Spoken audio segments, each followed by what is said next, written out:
નમસ્કાર વિદ્યાર્થી મિત્રો આજે આપણે ધોરણ 9ના સામાજિક વિજ્ઞાનનો ખૂબ જ ઉપયોગી એવો મૂળભૂત હકો, મૂળભૂત ફરજો અને રાજનીતિના માર્ગદર્શન સિદ્ધાંતોની વાત કરવાની છે. હવે મેં જનરલી રાજનીતિના માર્ગદર્શન સિદ્ધાંતો ચલાવી દીધા છે. હવે જે આગળનો ભાગ એ ખૂબ ઉપયોગી છે, લાઈફ ટાઈમ સુધી કામ લાગે એવો છે. કોઈ પણ એક્ઝામમાં આ મૂળભૂત હકોમાંથી પૂછાય છે ઘણું બધું. એટલે તમે માત્ર એવું ના માનશો કે 9મા ધોરણમાં જ મને કામ લાગશે, પણ સમગ્ર જીવન દરમિયાન તમને આ અને જીવન માટે પણ બહુ જ ઉપયોગી છે, કારણ કે આ હકો સાથે આપણે જીવવાનું છે. હવે તમે કદાચ ભારતનું બંધારણ જોયું હોય તો એમાં પહેલું પેજને આમુખ આપણે કહીએ છીએ, એની અંદર કેટલીક વસ્તુઓનો ઉલ્લેખ કરેલો છે, બરાબર. અને વિશિષ્ટ લક્ષણોનો અભ્યાસ પણ આપણે આગળ કર્યો પણ છે. તો આજે આપણે જે જોવાનું છે, સૌથી પહેલાં હું તમને માનવ હકો વિશે થોડી વાત કરવા માગું છું કે જે હ્યુમન રાઇટ્સ છે, માનવીને જીવવા માટે ઈશ્વરે તમને જન્મ તો આપ્યો છે, પણ સંસારમાં જન્મ લઈને એમાંય તમે ભારતમાં જ્યારે જન્મ લીધો છે ત્યારે ભારતની અંદર તમને જીવવા માટે આ દેશે કેટલાક હકો આપેલા છે, બરાબર. જેના કારણે તમે તમારી જે સર્વોત્મુખી વિકાસ એટલે તમામ પ્રકારની પ્રતિભાઓને વિકસાવી શકો, બરાબર. એક સરસ સામાજિક પરિસ્થિતિનું નિર્માણ કરી શકો અને થવું અને તે ચાલુ રહે એ અત્યંત આવશ્યક છે. સરસ સમાજ બનાવીએ આપણે, બરાબર. અને એને કહેવાય સામાન્ય રીતે માનવ હકો. હું ફરીવાર આ લીટીને રિપીટ કરું છું. વ્યક્તિ માત્ર અસ્તિત્વ અને તેના વ્યક્તિત્વના સર્વોત્મુખી વિકાસ સાધવામાં મદદરૂપ એવી સામાજિક પરિસ્થિતિનું નિર્માણ થવું અને તે રીતે ચાલુ રહે તે અત્યંત આવશ્યક છે. સામાન્ય રીતે આને આપણે માનવ હકો કહેવાય છે. આપણે જીવીએ છીએ, બરાબર. તમામ રીતે વિકસે આપણો વિકાસ થાય એ જરૂરી છે અને એના માટે આપણને હકો આપ્યા છે. અને લોકશાહી દેશોમાં આ પાયાના હકો બની રહે છે. વ્યક્તિ કોઈ પણ જાતના ભેદભાવ વિના, આપણે ગમે તે જ્ઞાતિના હોય, ગમે તેવા હોય, કાળિયા હોય, ધોળિયા, ગમે ત્યાં ગામડામાં રહેતા હોય કે શહેરમાં રહેતા હોય, બરાબર. તો તમને આ બધા જે હકો છે એ ભોગવી શકવા માટે હકોના રક્ષણની ખાતરી પણ આપવામાં આવી હોય છે, બરાબર. સમાજ અને રાષ્ટ્ર દ્વારા તેનો સ્વીકાર પણ કરવામાં આવ્યો હોય છે. તે વ્યક્તિને મનુષ્ય તરીકે જન્મ થતાની સાથે આ કેટલાક પાયાના હકો મળે છે.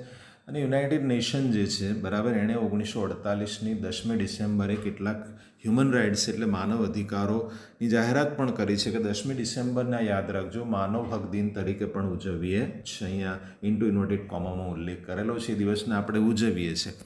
એટલે માનવ હકો જે છે એની વૈશ્વિક ઘોષણાને સ્વીકૃતિ પણ આપી છે. કોણ? યુનાઇટેડ નેશને મંજૂરી આપી છે કે માનવીને આ હકો મળવા જોઈએ, ચાહે સ્ત્રી હોય, પુરુષ હોય, બાળક હોય, વૃદ્ધ હોય, બરાબર. એમાંના કેટલાક અગત્યના મહત્ત્વના હકોને આજે આપણે સ્વીકાર્યા પણ છે. સરકારે એની રક્ષણની ખાતરી પણ આપી છે. બંધારણની અંદર પણ ગૌરવભર્યું સ્થાન આ હકોએ પ્રાપ્ત કરેલું છે. એને કાયદાકીય પીઠબળ પણ આપીને એની મજબૂતાઈ વધારી છે. એટલે હવે જે માનવીને મળવું જોઈએ મૂળભૂત હકો છે, બરાબર. કારણ કે આપણે મનુષ્ય તરીકેનું ગૌરવ જાળવી રાખવું હોય, બરાબર, એ રાખવાના હેતુથી જ એને તમે માણસ છો, તમારું એક વેલ્યુ હોય, આ દેશમાં તમે રહો છો, તો મનુષ્યનું જે અસ્તિત્વ છે એ અસ્તિત્વને ટકાવી રાખવા માટે અમુક જરૂરિયાતો, જેમ આપણે રોટી, કપડાં ઓર મકાન, શિક્ષણ, આરોગ્ય, આ બધી વસ્તુ તમને જોઈએ છે, બરાબર. ગૌરવપૂર્ણ સન્માનજનક સ્થિતિની અંદર પ્રાપ્ત થઈ શકે. તમે આ બધી જ વસ્તુઓ, તમે કોઈ જગ્યાએ કમાવા જાઓ ત્યાં તમને કોઈ શોષણ ન કરે, બરાબર. તમે જ્યાં રહો છો ત્યાં આજુબાજુ કોઈ પરેશાન ન કરે, પરેશાન કરે તો કાયદાકીય રક્ષણ તમને મળે. તમે ઝૂંપડપટ્ટીમાં રહેતા હોય, તમે મહેલમાં રહેતા હોય, તમે અનુસૂચિત જાતિમાં આવતા હોય, તમે ઉચ્ચ વર્ણમાં આવતા હોય, તમે મધ્યમ વર્ણ, દરેકમાં તમને ભણવાનો અધિકાર છે. તમે કોઈ પણ દવાખાનામાં જઈ શકો છો. આ બધા જ રાજકીય સામાજિક વાતાવરણ મળી રહે. તમારે પોલિટિક્સમાં ભાગ લેવો હોય તો લઈ શકો. એના રક્ષણ અને બાંયધરી આપવામાં આવી છે. એટલે પાયાના મૂળભૂત અધિકારો જે છે લોકશાહી શાસનમાં આપવામાં આવે છે. હવે જે મારે મેઇન મુદ્દાની આજે હું તમને બે જ ટૉપિકની ચર્ચા કરીશ જે મેઇન છે, બરાબર. રાષ્ટ્રની સ્થિરતા, વ્યક્તિના સ્વાતંત્ર્યના રક્ષણ અર્થે સરમુખત્યારશાહી સામેના રક્ષણ માટે. એક હથ્થું શાસન ભારત દેશમાં નથી, રાજાશાહી નથી કે રાજા એવું કે અહીંયા બેસી રહેવાનું એવું નથી. આપણે ત્યાં લોકોનું લોકો વડે ચાલતું શાસન ડેમોક્રેટિક એટલે કે લોકશાહી છે, બરાબર. એ સાથેના રક્ષણ માટે મૂળભૂત હકો જરૂરી છે. એના માટે આપણા હકો જરૂરી છે. આપણને એવા 6 હકો મળેલા છે, બરાબર. એમાંના 2 તો મેઇન ઇમ્પોર્ટન્ટ છે. સમાનતાનો હક, બરાબર. આ હું આજે સમાનતા અને સ્વતંત્રતા 2 ચલાવીશ. પછીના એપિસોડની અંદર અથવા ભાગમાં તમને હું પાછળ નેક્સ્ટ 4 સાથે ચલાવીશ. સૌથી પહેલાં તમે બધાને ખબર પડે છે કે સમાનતા એટલે શું. સમાન એટલે ઇક્વલ, ઇંગ્લિશમાં ઇક્વલ કહેવાય. બરાબર. તમે વારે વારે બરાબર શબ્દ હું પણ બોલું છું. બરાબર શબ્દ જ્યારે બોલો છો એ સમાનતા છે. તમારા ઘરમાં 5 બાળકો હોય તો તમે 5 બાળકને સરખો ન્યાય આપવાનો પ્રયત્ન કરો છો. કપડાં, લત્તા, ખોરાક, બરાબર, લાગણી, ભાવના, બધી રીતે એને સમાનતા કહીએ છીએ. તો ભારતમાં જે જન્મે છે એને કાયદાની 2 પ્રકારની સમાનતા છે. કાયદા સમક્ષ સમાનતા અને કાયદાનું સમાન રક્ષણ. આ 2 ખ્યાલોનો સમાવેશ આની અંદર કરવામાં આવ્યો છે. સૌથી પહેલાં કાયદા સમાનતા એટલે વ્યક્તિ કે વર્ગની તરફેણમાં વિશેષાધિકારોનો અભાવ. કોઈ પણ વ્યક્તિ હોય કે કોઈ સમૂહ હોય, આખી જાતિનો, એને વધારાનો કોઈ અધિકાર આપવામાં આવતો નથી. વિશેષાધિકારોનો અભાવ જે છે તરફેણમાં, બરાબર. એક સરખી પરિસ્થિતિમાં વ્યક્તિઓને એક સરખો કાયદો લાગુ પડે. એક સરખી પરિસ્થિતિ યાદ રાખજો, બરાબર. તમે એક સરખી માનો છો તો અમુક પ્રકારના મુજબ વ્યક્તિ વચ્ચે જ્ઞાતિ, જાતિ, લિંગ, જન્મસ્થાન, આવક, શિક્ષણ, બરાબર, શિક્ષણના કારણોસર ભેદભાવ રાખવામાં આવશે નહીં. તમે ભારતની કોઈ પણ શાળામાં પ્રવેશ લઈ શકો છો, બરાબર. કાયદાનો વ્યવહાર એક સરખો રહેશે. તમે ચાહે કાશ્મીરમાં ગુનો કરો, બરાબર, તમે ચાહે ગુજરાતના કોઈ ખૂણામાં ગુનો કરો, ગમે ત્યાં કચ્છમાં જઈને ગુનો કરો, તો કાયદાની સમાનતા તમને બધે સરખી લાગુ પડશે. પટાવાળાથી માંડીને વડાપ્રધાન સુધીના દરેક વ્યક્તિને કાયદા વિરુદ્ધનું કૃત્ય કરેલું હોય તો એને સજા થાય, બરાબર. સિવાય કે રાષ્ટ્રપતિને, રાજ્યપાલને કેટલાક અધિકારો વધારે મળેલા છે, બરાબર. રાષ્ટ્રપતિને, રાજ્યપાલને અમુક અધિકારો વધારે મળેલા છે. સામાન્ય નાગરિકની જેમ સમાન ધોરણે વડાપ્રધાનને પણ એ જ લાગુ પડે અને સંસદ સભ્યને પણ એ જ લાગુ પડે. એટલે અદાલત જ્યાં સુધી તમને ગુનેગાર ન ઠેરવે ત્યાં સુધી તમે ગુનેગાર ન કહેવાય, બરાબર. વર્તમાન સમયની અંદર CBI-વાળા સુશાંત કેસમાં તપાસ કરે છે, પણ એ બધા ગુનેગાર ના કહેવાય. એ ખાલી તપાસ ચાલે છે એને. એટલે અદાલત ચુકાદો જ્યાં સુધી ન કરે ત્યાં સુધી કોઈને ગુનેગાર ન કહી શકાય. હવે કાયદાની બીજો ટોપિક એની અંદર હતો, કાયદાના સમાન રક્ષણનો અર્થ થાય છે સમાન સંજોગોમાં કાયદાનો વ્યવહાર સમાન જ હોવો જોઈએ. કોઈ પણ વર્ગને અલગ રાખી તેમના પ્રત્યે ભેદભાવ દર્શાવતો કાયદો રાજ્ય ઘડી શકે નહીં.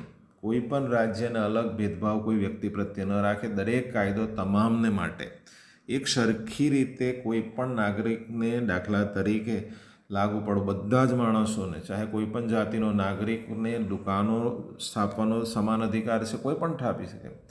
નાસ્તા ગૃહો, બરાબર, હોટલો, જાહેર મનોરંજનના તમારે ટોકીઝ નાખવી હોય, સ્થળોએ પ્રવેશ મેળવવા માટે, ગામડાનો કૂવો હોય, બરાબર, ગામની વચ્ચોવચ હોય, તો પણ એ કોઈ પણ જ્ઞાતિનો હોય, અનુસૂચિત જાતિનો હોય, જનજાતિનો હોય કે ગમે તે હોય, દરેક એના ઉપર પ્રવેશીને પાણી ભરી શકે. ઘણા બધા કૂવા ઉપર લખેલું હોય છે કે આ સાર્વજનિક કૂવો છે, એટલે એમાં બધા ટોકીઝોમાં કોઈ ભેદભાવ નથી, દવાખાનામાં કોઈ ભેદભાવ નથી, બરાબર.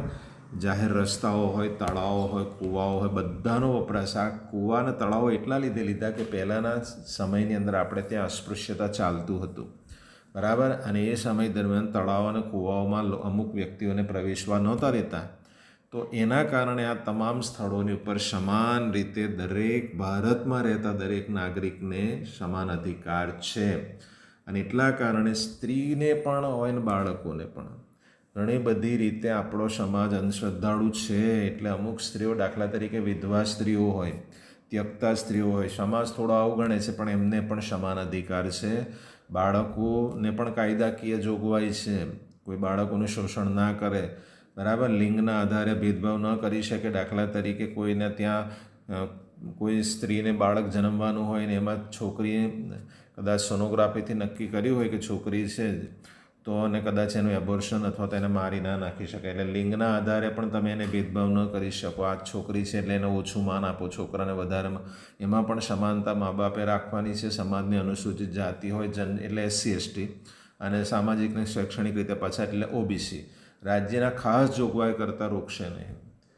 અને આ એક વસ્તુ યાદ રાખજો, સમાનતાના હકની અંદર આ જે 3 જ્ઞાતિઓ છે, SC, ST, OBC, અને અત્યારે જે અનામત જનરલ કેટેગરીના જે ગરીબ લોકો છે એમને પણ એમાં ગણવામાં આવ્યા છે. તો અનામત બેઠકોને અલગ જોગવાઈને આપણે એવું ના કહીએ કે આમાં કઈ સમાનતા છે, કારણ કે સમાજને સરખો કરવા માટે સમાનતાના હકનો ભંગ ગણાશે નહીં. ચોખ્ખું લખેલું છે કે આ લોકો દાખલા તરીકે SC ST OBCને થોડો ઓછા ટકા એડમિશન મળે, બરાબર, તો એ બાબતો નોકરીમાં પણ થોડી સરળતા રહે, વર્ષો પણ વધારે હોય છૂટછાટના. તો રાજ્યોની જાહેર નોકરીઓમાં નિમણૂક સંબંધી બાબતોમાં પણ તમામ નાગરિકોને સમાન તક રહેશે. જુઓ, બરાબર, જો કે સંબંધી જરૂરી લાયકાતો નક્કી કરવાના રાજ્યને છૂટછાટ છે. નોકરીમાં કેટલી ભણેલા જોઈએ છે રાજ્ય સરકાર નક્કી કરી શકે છે, પણ ભેદભાવ ન કરી શકે. સામાજિક ન્યાય અને વ્યક્તિના ગૌરવની ખાતરી સ્વરૂપે અસ્પૃશ્યતાની નાબૂદી અને અસ્પૃશ્યતાનું કોઈ પણ સ્વરૂપ આચરણ પર પ્રતિબંધ છે. એના માટે જો કોઈ આવો વ્યવહાર કરે અથવા કોઈ અપશબ્દ બોલે, તો અસ્પૃશ્યતાને લગતો કોઈ શબ્દ બોલે તો એને એન્ટી કરપ્શન એટ્રોસિટી એક્ટ હેઠળ એને કાયદો લાગુ પડી શકે છે. એટલે સમાજમાં કૃત્રિમ ભેદભાવ ઊભા કરવાની અંદર જે વચ્ચે પેલા ઇનામો આપતા હતા ને ઇલકાબોના અંગ્રેજોના સમાનામાં ને સરનો ખિતાબ, એ પણ કાઢી નાખ્યું. અને અત્યારે મોદી સરકારમાં તો એ પણ નીકળી ગયું કે VIPની જે ગાડીઓ હતી ને એ ગાડીઓ પર લાલ લાઇટો હતી ને એ પણ નીકળી ગયું. એટલે બધાને સમાન રીતે જોવામાં આવે છે, સમાનતાનો અધિકાર, ચાહે મિનિસ્ટર હોય ચાહે સામાન્ય પબ્લિક હોય. VVIP જે સર્કલ હતું ને નીકળી ગયું, બરાબર. નામની આગળ સર હોય, દિવાન હોય, રાય બહાદુર એવા વિશેષણો હતા ને એ બધા કાઢી નાખ્યા. જુદા જુદા ક્ષેત્રોમાં વિશિષ્ટ પ્રદાનની સિદ્ધિઓ વ્યક્તિઓને બિરદાવવા માટે સરકારે શું કર્યું કે જે ફિલ્ડની અંદર જે વ્યક્તિ સારું કામ કરે છે એને ભારત રત્ન, પદ્મભૂષણ, પદ્મ વિભૂષણ, પદ્મશ્રી એવા જુદા જુદા પ્રકારના સન્માનો, લશ્કર હોય તો પરમવીર ચક્ર, આવાથી ક્રિકેટ ક્ષેત્રમાં પણ આપવામાં આવે છે. એવી સમાનતા સમાજના ઉદ્દેશોને સિદ્ધ કરવા માટે કાયદાનું શાસન છે સ્થાપિત કરે, બરાબર. સમાન રીતે બધાને ન્યાય મળે. એટલે અલગ પ્રકારના સમૂહો કે વર્ગો માટે અલગ વિશિષ્ટ સેવાઓના સંદર્ભમાં પણ અલગ પ્રકારની કાયદાકીય જોગવાઈ, બરાબર. વકીલો, ડૉક્ટરો, શિક્ષકો, વીમા કંપનીઓ દરેકને અલગ અલગ કાયદાઓ અને સમાન કામ માટે સમાન વેતન, બરાબર. સ્ત્રી હોય કે પુરુષ હોય, નોકરી સરખી કરતા હોય તો એને સરખો પગાર મળવો જોઈએ. એટલે એ પ્રકારે સમાનતાનો હક બહુ બ્રોડ હક છે, બરાબર, જે વ્યક્તિને આત્મવિશ્વાસ આપે છે. ગરીબ હોય, બરાબર, અપંગ હોય, કોઈ જીવનમાં કોઈ બાબતનો અભાવ હોય તો એ દરેક વસ્તુ મનમાંથી કાઢી નાખીને આપણે ભારતના નાગરિક તરીકે આપણને સમાનતાનો હક મળેલો છે. એટલે કોઈનાથી ગભરાયા વિના હકને આપણે ભોગવી શકીએ. અને કદાચ આમાં કોઈ ભંગ થાય તો એને પણ છેલ્લો અધિકાર છે, બરાબર, બંધારણીય ઇલાજોનો હક. એમાં પણ તમને અન્યાય થાય તો ત્યાં પણ તમે કોર્ટમાં જઈ શકો છો. અને બીજો એક મહત્ત્વનો સ્વતંત્રતાનો હક. બંધારણ દ્વારા નાગરિકોને 6 પ્રકારના હકો તો આપવામાં આવેલા છે, પણ બીજી સ્વતંત્રતા છે, બરાબર. કારણ કે આપણે ત્યાં તમને ખબર છે કે આપણે અંગ્રેજોની ગુલામીમાં ઘણા વર્ષો કાઢ્યા, એટલે થોડો અનુભવ આપણને થઈ પણ ગયો છે. તો આપણે આવા પ્રકારની આઝાદી પછી સ્વતંત્રતાઓ અર્પી. વાણી અને અભિવ્યક્તિની સ્વતંત્રતા, શાંતિ અને શસ્ત્રો વિના ભેગા થવાની, સભા ભરવાની સ્વતંત્રતા, બરાબર. મંડળો અને સંઘો રચવાની સ્વતંત્રતા, ભારતના કોઈ પણ પ્રદેશ જે છે એ પ્રદેશમાં મુક્ત રીતે હરવા ફરવાની સ્વતંત્રતા, કોઈપણ પ્રદેશ અથવા ભાગમાં રહેવાની અથવા સ્થાયી થવાની સ્વતંત્રતા, ગમે તે વ્યવસાય, કામકાજ, ધંધો કરવાની સ્વતંત્રતા. હવે આ જે સ્વતંત્રતા અપાય એને આપણે થોડું ડિટેલમાં જોઈએ, બરાબર. આપણો તમામ રીતે વિકાસ થાય અથવા અભિવ્યક્તિ માટે, લોકશાહીનો સુચારુ સંચાલન માટે, વ્યક્તિ તંદુરસ્ત અને સ્વસ્થ જીવન જીવી શકે એ માટે હકનું સવિશેષ મહત્ત્વ છે, બરાબર. સ્વસ્થ જીવન જીવી શકે એ માટે રાજ્ય સમાજના વ્યાપક તંદુરસ્ત અને સ્વસ્થ જીવન જીવી શકે એ માટે હકનું સવિશેષ મહત્ત્વ છે. આપણે સારી રીતે જીવી શકીએ એ માટે આ સ્વતંત્રતાનો અધિકાર જરૂરી છે, બરાબર. મનસ્વીપણે બેફામ વર્તન અથવા સ્વચ્છંદી બનીને ઉપયોગ કરે. હવે આપણને સ્વતંત્રતાનો હક મળે છે, પછી એને આપણે સ્વચ્છંદી બનીને દુરુપયોગ ના કરી શકે. તમારા પપ્પા તમને સ્વતંત્રતા આપે, છોકરી હોય તો છોકરીએ એનો સદુપયોગ કરવાનો હોય ને પછી એને એ રીતને પોતાના પિતાનું માન સન્માન મર્યાદા સાચવીને પોતાનો વિકાસ કરવાનો હોય. તો રાજ્ય પણ આવું જ છે. રાજ્ય સમાજના વ્યાપક હિતમાં દરેકને સુલેહ, શાંતિ અને સલામતી, સ્વતંત્રતા માટે વ્યાજબી નિયંત્રણ અને મર્યાદાઓ મૂકેલી છે, બરાબર. એ બંધારણમાં સ્પષ્ટ છે. અને સ્વતંત્રતા કઈ મર્યાદા રહી ભોગવવાની છે તે જાહેરાત બંધારણમાં આપેલી છે. કઈ કઈ મર્યાદાઓ છે એ પણ બંધારણમાં આપેલી છે. હવે આપણે સૌથી પહેલાં વાણી અને અભિવ્યક્તિની સ્વતંત્રતા, બરાબર. તમને બોલવાનો અધિકાર છે. તમને કોઈ જગ્યાએ સ્પીચ આપવી હોય કોઈ વિષય પર તો બોલી શકો છો. વર્તન કરવાનો, તમે સારું વર્તન કરવા અથવા જે પણ તમારે વ્યક્ત કરવું છે તો કહી શકો છો. કોઈ જગ્યાએ તમને અન્યાય થતો હોય તો તમે તમારું સત્ય સાબિત કરવા બોલી શકો છો. તમે લખીને પણ મૌખિક અથવા આંગિક અભિનય વ્યક્ત કરીને પણ એ વાતને તમે સાબિત કરી. તમારી પાસે તમે મૂક બધિર છો અને કોઈ પ્રેઝન્ટેશન ના કરી શકો તો તમે ઇશારાથી પણ કહી શકો છો.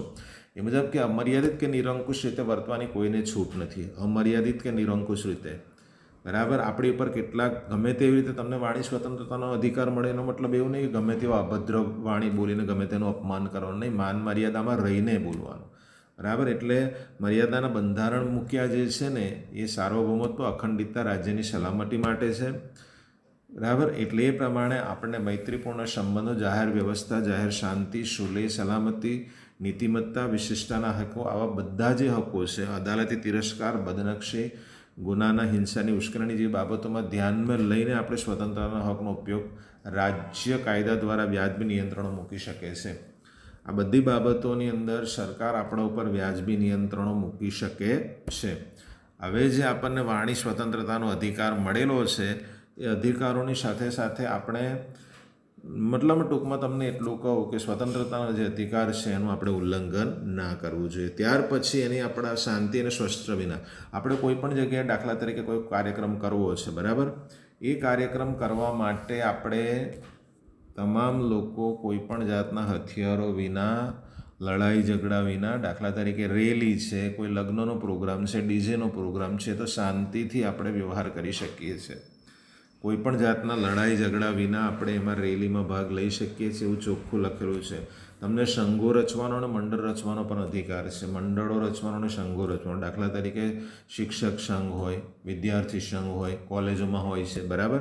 પછી અનાથ આશ્રમો હોય છે, હવે સહકારી મંડળીઓ હોય છે. આ તમામ પ્રકારની સંઘો રચવાનો અધિકાર છે સમાજ સેવા માટે, બરાબર. તો એ દેશના વિકાસ માટે કામ લાગી શકે એના માટે જ છે. અને ભારતના કોઈ પણ પ્રદેશમાં, સાથે સાથે તમે ભારતના કોઈ પણ પ્રદેશમાં રહી શકો છો એ પ્રકારની પણ એક અધિકાર આપેલો છે. પણ એ પહેલાં હું તમને 6 થી 14 વર્ષના તમામ બાળકોને ફરજિયાત શિક્ષણ મેળવવાનો અધિકાર છે, બરાબર. 2009ની અંદર RTE રાઇટ ટુ એજ્યુકેશન, તો એના આધારે 14 વર્ષ સુધી બાળક મફત ભણી શકે છે. આ ઉંમરમાં કોઈ ગુનો કરે તો એને સગીર બાળક ગણવામાં આવે છે, એટલી સજા પણ નથી થતી, બરાબર. સજા કે ગુના માટે એકથી વધુ વ્યક્તિઓને સજા થઈ શકતી નથી. જે એક જ ગુનો કર્યો હોય તો એક જ સજા થઈ શકે તમે, બરાબર. એ મુજબ વ્યક્તિએ જીવન અને અંગત સ્વાતંત્ર્યથી વંચિત કરી શકાય નહીં. એને પોતાની અંગત સ્વતંત્રતાથી વંચિત કરી શકાય નહીં. તમે ધરપકડ વ્યક્તિને કરવાનો કારણોની શક્ય તેટલી ત્વરાથી જાણ કર્યા સિવાય કોઈ પણ વ્યક્તિને માનો કે તમે ધરપકડ કરો અથવા પોલીસ કસ્ટડીમાં લાવો તો એને પહેલાં જાણ કરવાની, બરાબર. હવે દાખલા તરીકે કોઈ ગુનેગાર હોય તો એ ગુનેગારને પણ એ અધિકાર છે કે પોતાના બચાવ માટે વકીલ રોકી શકે છે, બરાબર. એના માટે એને ઇનકાર કરી શકાય નહીં. હવે મુદ્દો આપણે વાત પેલી કરતા હતા, મેં જે છેલ્લી વાત તમને કરી કે મુક્ત રીતે હરવા ફરવાની સ્વતંત્રતા પણ છે, એમાં આવશે એટલે આગળ તમને વાત કરું છું, બરાબર. કસ્ટડીમાં રખાયેલા દરેક વ્યક્તિને ધરપકડ કર્યાના 24 કલાકમાં કોઈ પણ વ્યક્તિની તમે ધરપકડ કરો તો 24 કલાકની અંદર નજીકના મેજિસ્ટ્રેટ પાસે રજૂ કરવામાં આવે છે. મેજિસ્ટ્રેટની પરવાનગી વિના એને કસ્ટડીમાં રાખી શકાય નહીં.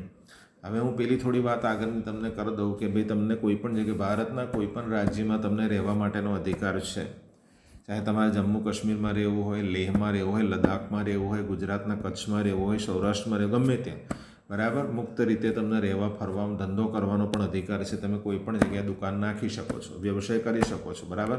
પણ ઈમાનદારીથી ને પ્રામાણિકતાથી કરી શકો છો. પ્રતિબંધક અટકાયતી ધારા હેઠળ વ્યક્તિની ધરપકડ કરાયેલી વ્યક્તિને ઉપયુક્ત બાબતો લાગુ પડી શકશે નથી. હવે નિવારક અટકાયત અથવા છેલ્લો મુદ્દો તમને શેર કરી લો. રાજ્યમાં એમ લાગે કોઈ તરફથી તમને કોઈ ગુનાહિત